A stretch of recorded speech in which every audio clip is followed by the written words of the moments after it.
ગારિયાધારમાં સિદ્ધ સંત વાલમરામ બાપાની 140મી પૂર્ણતિથિ નિમિત્તે ભવ્ય શોભાયાત્રાનું આયોજન કરવામાં આવ્યું હતું.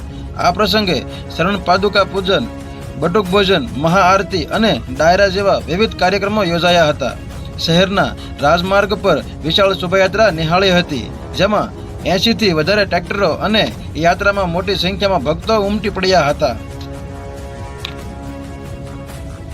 સુરક્ષા વ્યવસ્થા માટે પૂરતો પોલીસ બંદોબસ્ત પણ ગોઠવવામાં આવ્યો હતો અને 30 જેટલા ખાણીપીણીના સ્ટોલ પર લાડુ, છાશ અને શરબત સહિત પ્રસાદનું વિતરણ કરવામાં આવ્યું હતું. બપોરે યોજાયેલા મહાપ્રસાદમાં 10,000થી વધુ ભક્તોએ લાભ લીધો હતો.